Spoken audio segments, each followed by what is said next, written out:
siko bizahora. Niryo somo riherekeje inkuru y'uyu munsi. Igihe kimwe umugabo yasanze umusaza agiye kumugisha inama z'ubuzima bwari bumugoye yari ari gucamo, arangije aramubwira ati ngira inama, sinzi icyo nakoshereje Imana gituma imibabaro y'isi ikomeje kuba ari njyewe yibasira gusa.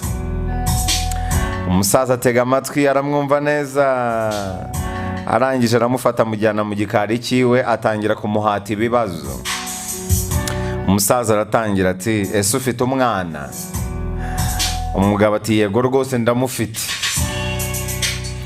Umusaza arongera ati murumuna wawe se afite umwana? Umugabo ati yego rwose aramufite. Umusaza arongera abaza umugabo ati se abaturanyi bawe bafite umwana? Umugabo ati yego rwose nta nubwo ari umwana umwe barabafite, bafite abana. Umusaza arakomeza ati utekereza se ko hari undi muntu mutaziranye ufite umwana? Umugabo ati yego birashoboka cyane. Umusaza abaza umugabo ati ese upfushije umwana wawe wakumva umeze gute? Umugabo ati nababara cyane isi yaba indangiriyeho. Umusaza arongera abaza umugabo ese murumuna wawe apfushije umwana wakumva umeze gute? Ati nababara cyane ariko ntibyagera kuko nababara mpfushije umwana wanjye. Umusaza arongera abaza umugabo ati ese abaturanyi bawe bapfushije umwana wakumva umeze ute? Ati byambabaza ariko ntibyageza ku kababaro nagira ari umwana wa murumuna wanjye wapfuye cyangwa ari umwana wanjye wapfuye. Umusaza arakomeza ati ese umuntu mutaziranye apfushije umwana wakumva umeze ute? Umugabo arasubiza ati ntabwo nababara rwose kuko ntabwo twaba tuziranye nyine, hari n'igihe ntabimenya. Umusaza ntabwo byarangiriye aho ngaho, yarakomeje aramubwira ati ese uramutse uri nko ku mucanga uri kumwe n'umwana wawe mwagiye kurya ubuzima ku mazi, urumva umwana wawe yakwihanganira kutivuruguta mu mucanga agakina nawo? Umugabo ati ibyo rwose ntabwo yapfa kubyihanganira. Ese umuyaga wohereje amazi wa mucanga ukarengerwa n'amazi, umwana wawe yarira ko abuze umucanga wo gukinamo? Umugabo ati yarira rwose. None se kuki umwana wawe yarira noneho wowe nurizwe nuko umucanga urengewe n'amazi? Umugabo ati impamvu ntashobora kurira nuko nzi ko atari ko buri gihe umucanga uba uri ku nkombe z'amazi, hari igihe uhuhwa n'umuyaga cyangwa amazi akawurengera. Kubera iki se umwana wawe yarizwa nabyo? Umusaza yongera kubaza umugabo. Umugabo ati nuko umwana wanjye atazi ko umucanga udahora ku nkombe. Umusaza rero ahita ahindukira aramubwira ati uko niko kuri k'ubuzima. Washubije neza cyane, nayo mpamvu ngiye kuguha isomo ry'ubuzima. Kuri iyi si nta kintu na kimwe muri iyi si gihoraho, buri kimwe cyose kirahindagurika. Siko bizahora.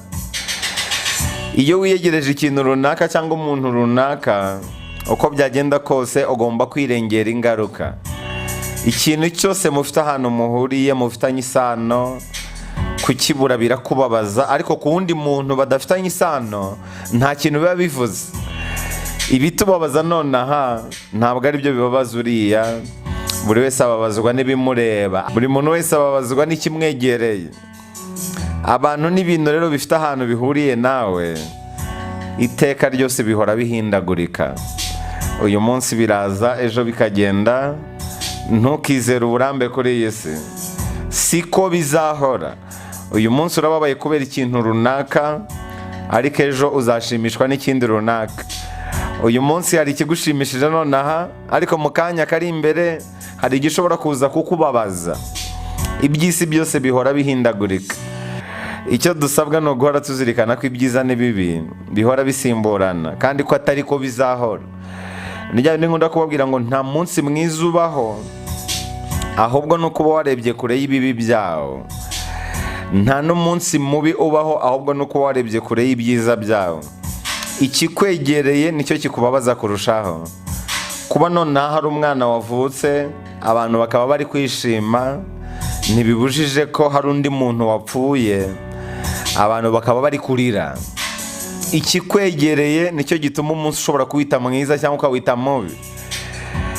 Iyo ibikwegereye ku ruhande rumwe ari byiza, icyo gihe umunsi wita mwiza. Ntibibujije ko muri uwo munsi hatarimo ibyiza byabaye, hakaba n'ibibi byabaye, ahubwo icyo witayeho cyane nicyo ubona. Hari umuhanga witegereje rero urwo ruhurirane rw'impinduka z'ubuzima, arangije aravuga ngo ni igihe cyo kwiga kubaho tudafite ibyo dukunda cyangwa tudafite abantu n'ibintu dukunda, kubera ko hari igihe kimwe ushobora kuzabibura. Kuri iyi si nta kintu na kimwe gihoraho. Ushobora kuzabura umwana wawe, ushobora kuzabura umubyeyi wawe, ushobora kuzabura imitungo yawe, amafaranga yawe, bya bintu wita ko ari byose kuri wowe, ba bantu wita ko ari byose kuri wowe, umunsi umwe ushobora kumubura. Ni igihe rero cyo kwiga kubaho utabafite, utanabifite, kubera ko hari umunsi umwe bishobora kuzaba impamo. Kubabazwa no kubura ikintu gisobanuye byose mu buzima bwawe ntabwo byabura, ariko iyo witeze yuko bishobora kubaho, uba uri munini kuba wabirota. Ingorane rero z'ubuzima akenshi ziterwa n'ibitwegereye. Iyo ikikwegereye gifite ahantu gihungabanyemo, uko byagenda kose akababaro ntikabura. Ariko nanone ntabwo ugomba kubabara ngo uhereye. Uzabona ko abantu bageze ku ntsinzi ntabwo ari ba bandi bahora barira cyangwa se ngo bahore berekana ibitagenda, ahubwo abantu bageze ku ntsinzi ni ba bandi babona ibitagenda bikabakubita hasi bakagwa, ariko ntibibabuze kongera guhaguruka ngo bakomeze urugendo. Kuri iyi si rero, isi ihoramo impinduka z'urudaca. Njyane nkunda kubabwira ngo ubuzima ni uruvange rw'ibyiza n'ibibi, ni uruvange rw'umweru n'umukara, ni uruvange rwo hasi no hejuru. Ubuzima ntibwera dede, ntibunirabura tsirire. Nta muntu ukwiye kwitega rero kimwe muri ibyo ngibyo ngo aheranwe n'umwera damarare, uwo nguwo iminsi iramuhinduka. Nta nubwo wakwiye kuba uwakanyareye ngo aheranwe n'agahinda, uwo nawe namubwira ko atari ko bizahora. Iteka ryose ubuzima bwuzuyemo impinduka z'urudaca, nta muntu umwe ukwiye guheranwa na kimwe muri ibyo ngibyo. Ntugacire urubanza ubuzima bwawe ugende ku bihe bimwe urimo, byaba byiza cyangwa bibi. Iryo somo duhora turisubiramo. Uri mu bihe byiza ariko ntabwo uri mu bihe byose. Ushobora kuba uri mu bihe bibi ariko nturi mu bihe byose, kandi nta marira abaho yahindura ibyahise. Warira ingunguru zingahe z'amarira ngo abantu n'ibintu byari bisobanuye byose mu buzima wabuze bigaruke? Waganya toni zingahe z'amaganya ngo basi zigufashe guhindura ejo hazaza? Niba rero kuganya ntacyo bihindura, kurira ntacyo bihindura, nta mpamvu yo guheranwa nabyo. Kurira si ikibazo, ikibazo ni uguhora urizwa n'impamvu imwe. Rira ariko witwararike ku buryo iyo mpamvu yatumye urira itazongera kukuriza ukundi. Siko bizahora rero. Uyu munsi uri hasi ariko siko bizahora. Uyu munsi uri hejuru ariko siko bizahora, kubera ko ubuzima bwuzuyemo impinduka z'urudaca. Ahazamuka hose haba hanamanuka. Uko wazamutse hari abo mu bisikana bamanuka, hari abo ubusize hasi.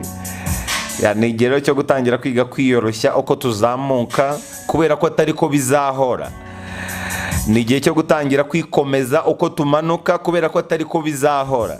Ubuzima bwuzuyemo impinduka z'urudaca.